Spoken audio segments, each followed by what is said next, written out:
नमस्कार, मैं हूं प्रेम शंकर सिंह और आप देख रहे हैं सहरसा नाव। जमुई के इंजीनियर आईपी गुप्ता एक ऐसा नाम जिसने 2025 के बिहार विधानसभा चुनाव में सिर्फ जीत हासिल नहीं की, बल्कि एक असंभव लगने वाले राजनीतिक चमत्कार को सच कर दिखाया।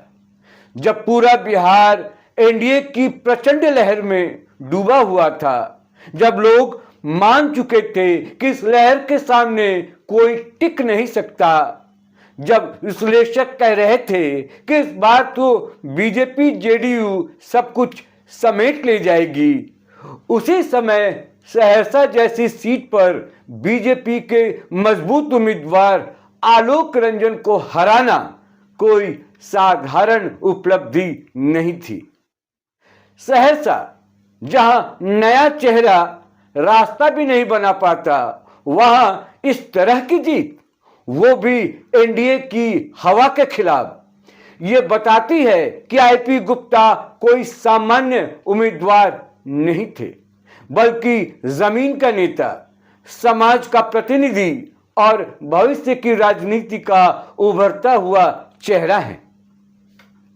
उनकी जीत वोटों का खेल नहीं, बल्कि जनता के मन में पैदा हुआ विश्वास की जीत है। ऐसा विश्वास जो किसी नेता को बाहरी से अपना बनाता है। आईपी गुप्ता की यह जीत अचानक नहीं आई। इसकी नींव उस ऐतिहासिक दिन पर रखी गई थी जब 13 अप्रैल को पटना में उनकी महारैली हुई थी। इस रैली को देखने वालों ने साफ कहा, इतनी भीड़ पीके की रैली से कई गुना ज्यादा थी। और तब पहली बार बिहार ने महसूस किया, यह आदमी भीड़ नहीं जुटाता, यह भावनाएं, भरोसा और उम्मीदें इकट्ठी करता है। यह वही दिन था जब उनकी इंडियन इंक्लूसिव पार्टी ने खुद को सूबे की राजनीति में दर्ज कराया, और इतनी तेजी से दर्ज कराया कि महागठबंधन ने उन्हें सीधे 3 सीटों का कोटा दिया। यह किसी भी नई पार्टी के लिए अभूतपूर्व बात है। ऐसा सिर्फ तभी होता है जब नेतृत्व में दम हो, जमीन पर पकड़ हो और भविष्य दिखता हो। राजनीतिक उपलब्धियों की अगर बात करें तो आईपी गुप्ता ने बिल्कुल शुरुआत से ही जो काम किया, वो उन्हें सीधे उन नेताओं की कतार में खड़ा करता है जिनकी उन्नति गति में होती है, किस्मत में नहीं। बिहार की राजनीति में जहां नई पार्टियां सालों तक संघर्ष करती रहती हैं, वहां आईपी गुप्ता ने एक ही साल में अपनी पार्टी को राज्य के प्रमुख राजनीतिक गठबंधन महागठबंधन के केंद्र में ला दिया। घटना ऐसे ही घटती है, घटनाएं ऐसे ही बड़ी होती हैं। पटना महारैली याद है? पटना महारैली उनकी पहली ऐतिहासिक उपलब्धि बनी। यह महज एक भीड़ नहीं थी, बल्कि एक संदेश था कि बिहार के उपेक्षित समुदाय अब नया नेतृत्व तलाश चुके हैं। महागठबंधन ने उनकी क्षमता देखी और उन्हें 3 सीटें दी। इतना भरोसा एक नए नेता पर शायद पहली बार दिखा। दूसरी बड़ी उपलब्धि यही चुनाव था, जहां सहरसा जैसी कठिन सीट पर उन्होंने भारतीय जनता पार्टी को पटखनी दी। 2038 वोटों से मिली जीत भले संख्याओं में मामूली लगे, आंकड़ों में मामूली लगे, लेकिन राजनीति में यह अंतर इसलिए बड़ा होता है क्योंकि यह पूरी व्यवस्था, पूरे नैरेटिव और पूरे परिणाम को बदल देता है। बिहार की एक तरफा एनडीए लहर में यह जीत राजनीति की नई धारा का संकेत बन गई है। और यह इसलिए भी खास है क्योंकि सहरसा में कभी कोई नया चेहरा राजनीतिक रूप से गहरी पैठ नहीं बना पाता, लेकिन आईपी गुप्ता ने यह मिथक तोड़ दिया। उनके राजनीतिक उपलब्धियों की तीसरी बड़ी कड़ी है उनका सामाजिक संगठन। पान, चौपाल, ताती और तत्वा समाज को पहली बार किसी ने नेतृत्व की तरह महसूस कराया। यह समुदाय बिहार की बड़ी आबादी का हिस्सा है, लेकिन चुनावी राजनीति में हमेशा साइलेंट समूह की तरह इस्तेमाल किए जाते थे। आरपी गुप्ता ने इन्हें सम्मान दिया, संगठन दिया और आवाज दी। यह उनकी नेतृत्व क्षमता का सबसे मजबूत प्रमाण है। इसी वजह से इन समुदायों में आरपी गुप्ता पर गजब का भरोसा बना और यही भरोसा वोट में बदलकर सहरसा की राजनीति को बदल गया। और उनकी चौथी उपलब्धि की अगर बात करें, उनकी चौथी उपलब्धि उनकी अपरिहार्य साफ छवि, यानी क्लीन इमेज जिसको कहते हैं। बिहार की राजनीति में अधिकांश नेता या तो विवादों से घिरे होते हैं या आरोपों से, लेकिन आरपी गुप्ता का रिकॉर्ड पूरी तरह साफ है। एक इंजीनियर जिसने राजनीति में आने के बाद भी अपनी सादगी, अपनी स्पष्टवादिता और अपने व्यवहार को नहीं छोड़ा।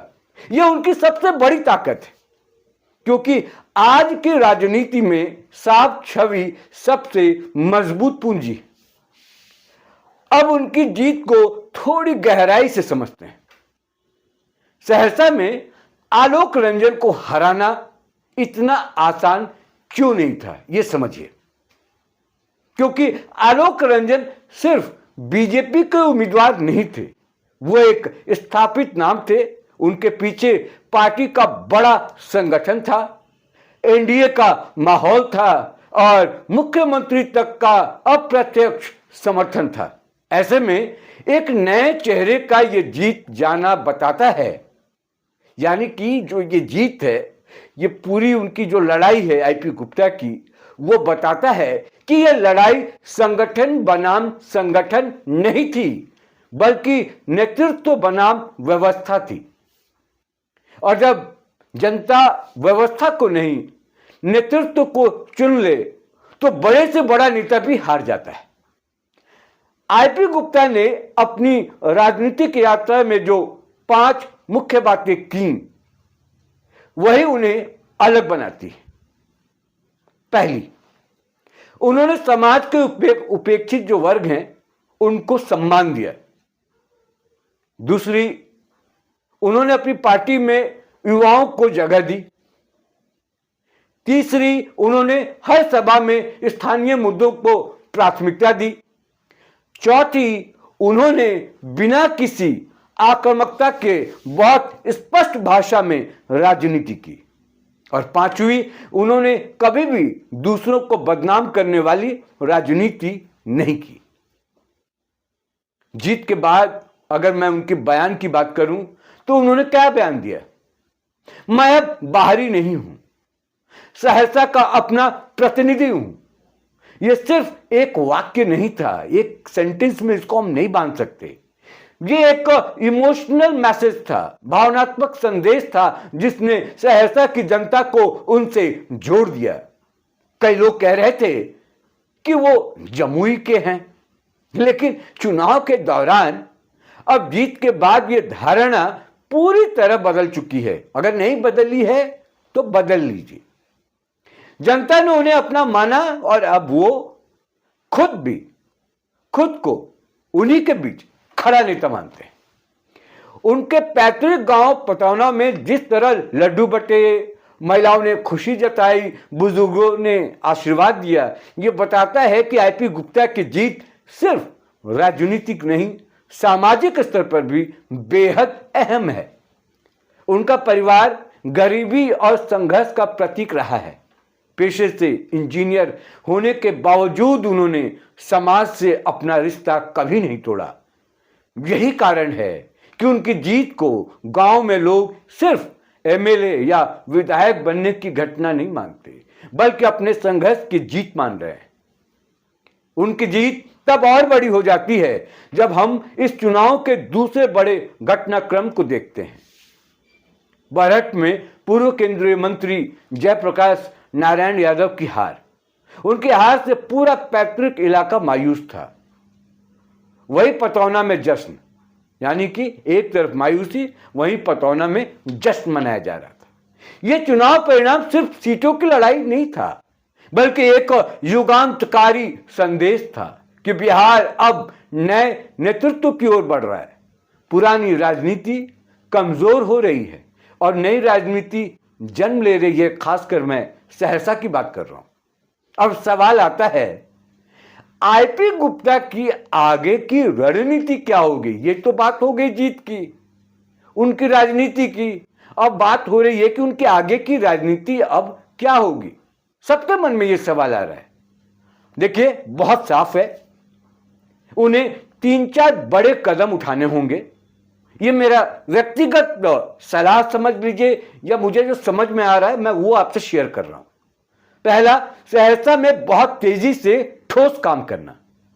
अगर उन्होंने 2026 की शुरुआत तक लोगों को सड़क, पानी, स्वास्थ्य सेवाएं, शिक्षा और प्रशासनिक पारदर्शिता जैसे क्षेत्रों में परिणाम दिखा दिए तो यह सीट हमेशा के लिए उनके नाम की हो जाएगी। यानी उनके नाम की डंका जो है वो बजेगी। जनता आज सिर्फ भाषण नहीं, काम चाहती है और आईपी गुप्ता इस बात को भली भांति समझते हैं, ऐसा मुझे लगता है। दूसरा, अपने सामाजिक आधार का विस्तार। आज उनके साथ पान चौपाल ताकी तत्वा समाज मजबूती से जुड़ा है। अगर वो आगे ईबीसी, एमबीसी, ओबीसी समुदायों को साथ जोड़ते हैं तो वो बिहार की राजनीति में एक तीसरा बड़ा स्तंभ बन सकते हैं। तीसरा, इंडियन इंक्लूसिव पार्टी का विस्तार, यानी कि अब पार्टी का विस्तार होना चाहिए। यह पार्टी एक विचार है, थॉट जिसको हम कहते हैं अंग्रेजी में, समावेश का, सम्मान का और सामाजिक मजबूती का। अगर इसे संगठनात्मक रूप से विस्तार दिया गया तो आने वाले चुनाव 2029 लोकसभा चुनाव और 2030-31 विधानसभा में ये निर्णायक शक्ति बन सकती है। चौथा, अपनी साफ छवि को कायम रखना, यानी कि जो आप इमेज लेकर चल रहे हैं उसको मेंटेन रखना होगा। आज बिहार में साफ छवि वाले नेताओं की भारी कमी है। आईपी गुप्ता के पास ये पूंजी है। अगर इसे ईमानदारी से बनाए रखा गया तो वो सिर्फ नेता नहीं बल्कि प्रेरणा बन सकते हैं, यानी कि आइडियल बन सकते हैं समाज के लिए, सहरसा के लिए, बिहार के लिए। पांचवा, महागठबंधन के भीतर अपनी स्थिति को रणनीतिक ढंग से मजबूत करना। गठबंधन उन नेताओं को आगे बढ़ाता है जो वोट ला सकें, सीट निकाल सकें। आईपी गुप्ता ने दोनों बातें कर दिखाई हैं। अब उन्हें महागठबंधन में जमुई सहरसा बेल्ट के नए नेता के रूप में स्थापित होने की दिशा में काम करना होगा। आईपी गुप्ता में लीडरशिप की वो चमक है, नेतृत्व की वो चमक है जो कम लोगों में दिखती है। उनमें सादगी है, आत्मविश्वास है, सामाजिक समझ है, संघर्ष की गहराई है और राजनीति को साफ तरीके से करने का जज्बा है। उन्होंने अपने वादों को पूरा करने का इरादा दिखाया है और लोग मानते भी हैं कि वो करेंगे, क्योंकि वो नेता बनकर राजनीति में नहीं आए, वो समाज का प्रतिनिधि बनकर आए हैं। उनकी राजनीति भाषणों में नहीं, जमीन पर दिखाई देती है। और ये बिहार को आज वही नेता चाहिए जो जमीन समझे, जनता समझे और राजनीति को सम्मान से करे। 2025 का चुनाव एक बात साफ कर गया, बिहार एक नया चेहरा ढूंढ रहा था और उसे यह चेहरा मुझे लगता है अब मिल चुका है। आईपी गुप्ता की जीत एक शुरुआत है, लेकिन इसका असर आने वाले कई सालों तक बिहार की राजनीति में दिखाई देगा।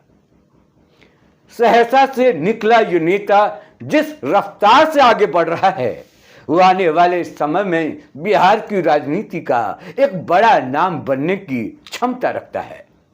आईपी गुप्ता सिर्फ एक एमएलए नहीं, एक नए राजनीतिक अध्याय का नाम है और बिहार की राजनीति में ऐसे अध्याय रोज नहीं लिखे जाते। आज इस वीडियो में इतना ही। जिन लोगों ने अभी तक सहरसा नाव से अपना रिश्ता नहीं जोड़ा है वो रिश्ता जोड़ लें, फेसबुक को फॉलो कर लें और यूट्यूब को सब्सक्राइब कर लें। फिलहाल मुझे दे इजाजत, फिर किसी नए मुद्दे के साथ मुलाकात होगी। नमस्कार।